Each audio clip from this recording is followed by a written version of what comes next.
Hey there, I'm back again. I want to share with you another vlog, and this time I'm sharing this particular vlog from a chair. Both of these chairs are ones that my wife and I just recently finished restoring. Got to be honest, it was a tedious process. It was a process that started by taking the original stain that was on this wood and stripping it all the way down to the original wood, and that took a lot of time and created a lot of dust.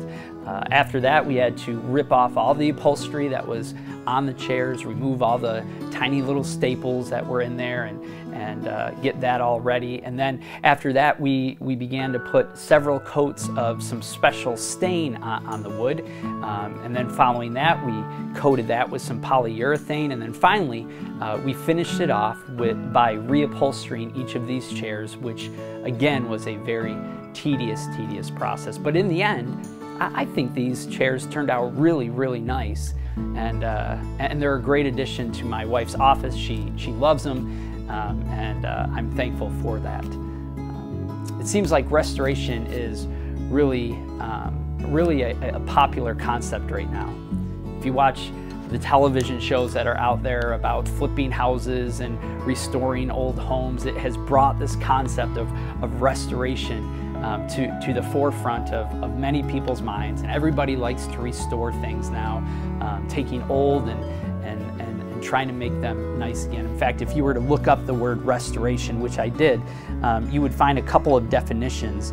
One would be to bring back to an earlier and usually better condition. The other one is to take a mess, to take something that is broken or destroyed and to make it useful and beautiful.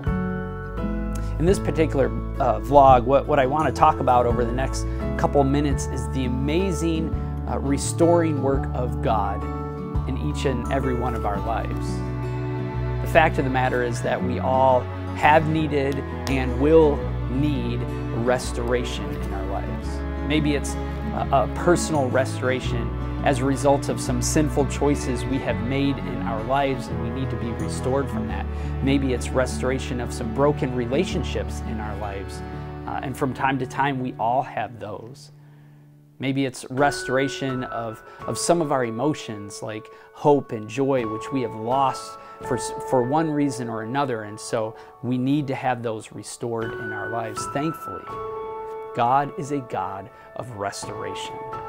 And we know this to be true because it's demonstrated for us, it's told to us in a parable called the parable of the prodigal son. And in this parable, the prodigal son was one that desperately needed restoration in his life in all three of the areas that I previously mentioned. He had made some sinful choices in his life, and he needed to be restored from those sinful choices. He had caused some broken relationships in his life, and those broken relationships needed to be restored. And he had lost a lot of hope and joy in his life, and that needed to be restored in his life.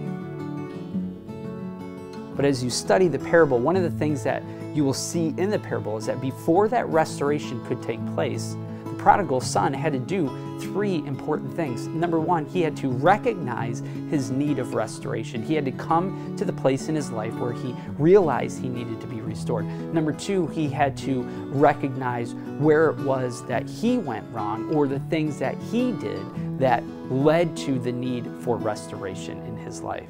And then finally, he had to go to the only one who could restore him. And that only one that could restore him was his father, and the father in the parable represents God himself. Let me just read a couple of the verses in here that will share with us those ideas.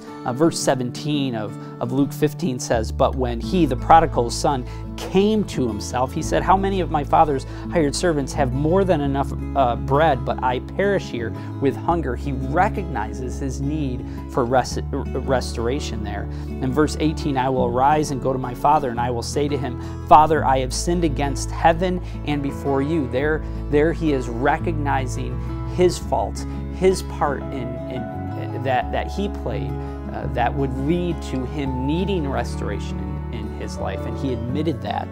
And then finally, the text tells us that he, in verse 20, and he arose and he came to his father. There he is, going to the one, the only one who could restore him. The text goes on to tell us that as he's making his way back to his father is anticipating his return. He's looking for him. And eventually one day he sees his son in a distance returning to him, and he runs out after him. And he runs out after him not to scold him, not to embarrass him, not to humiliate him, but to wrap his arms around him and to begin the process of a restoration with his son. Listen to these amazing verses. But while he, the prodigal son, was still a long way off, his father saw him and felt compassion and ran and embraced him and kissed him.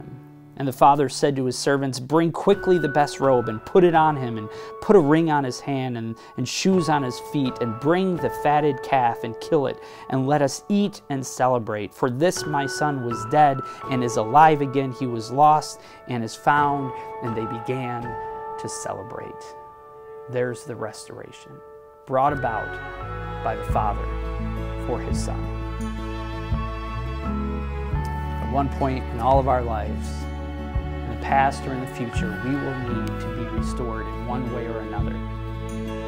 Many times, the key for that restoration to begin starts with the humility on our part